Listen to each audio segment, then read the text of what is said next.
Did you know you were moving?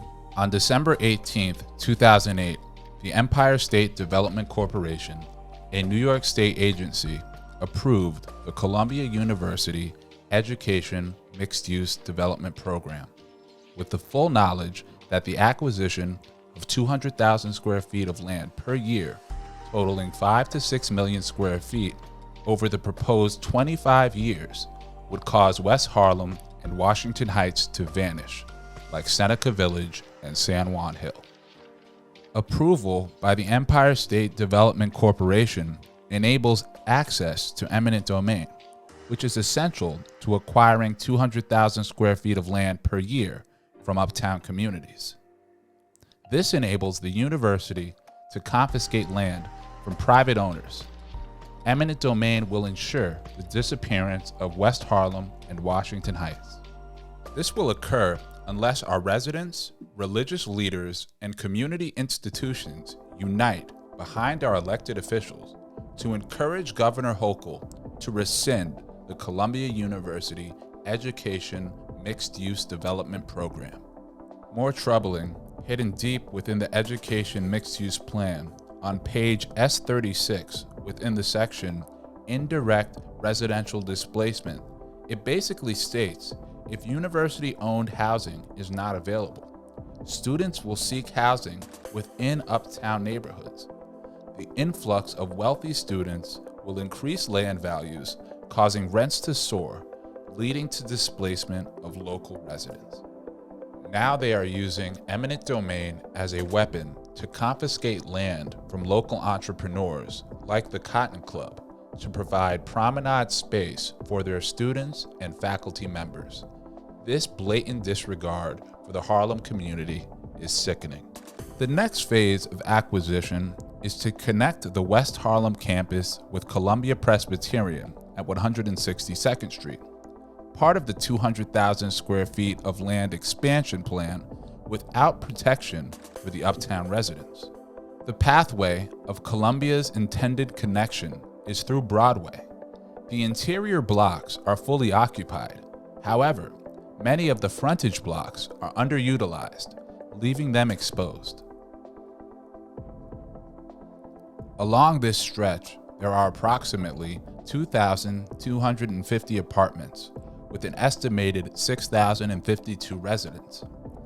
There are about 444 retail stores with an average of 20 workers, equaling about 11,000 workers between 132nd and 162nd Street.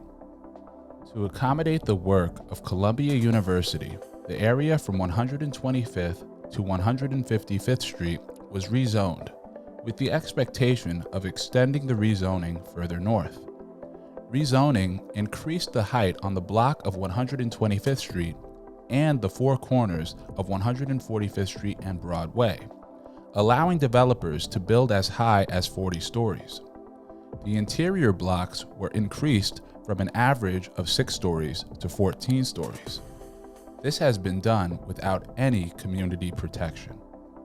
The objective of the Columbia Education Mixed-Use Program is the repopulation of West Harlem and Washington Heights, leading into the Inwood section, including residents, institutions, businesses, and elected officials, replacing this area with the people and politicians that support the positions of the university.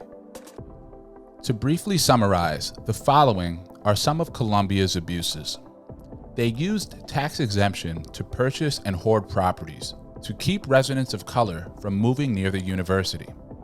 They used eminent domain to confiscate properties, utilized students to gentrify neighborhoods, rezoned to build sky-high buildings, and proposed the use of empowerment zone funds to displace residents. We are the workforce that protects your property, cleans your streets, takes care of your sick, entertains, works behind your counters, and we are owed a workforce housing fund. Columbia's debt started in 1945 and their payment is overdue. Former State Senator Bill Perkins must be commended for submitting a document to stand up to Columbia University. And now, The current board must do the same. Columbia's Board of Trustees, including David Greenwald, Claire Shipman, and 21 other members, may not have been there during this period of expansion, but they should stop the abuses by the university. It is simply not right to use your wealth to bully working-class people of color. The board members can make this right by reconsidering their expansion plan with the help of Governor Hochul.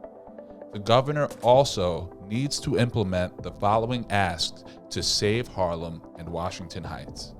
Rescind the Columbia University Education Mixed-Use Development Plan. Prioritize the development of Harlem on the Hudson and the Dyckman waterfront, in addition to persuading Columbia University to include the Fairway properties in the plan. Redevelop the Lincoln Correctional Facility as affordable workforce housing. Reactivate an uptown development agency.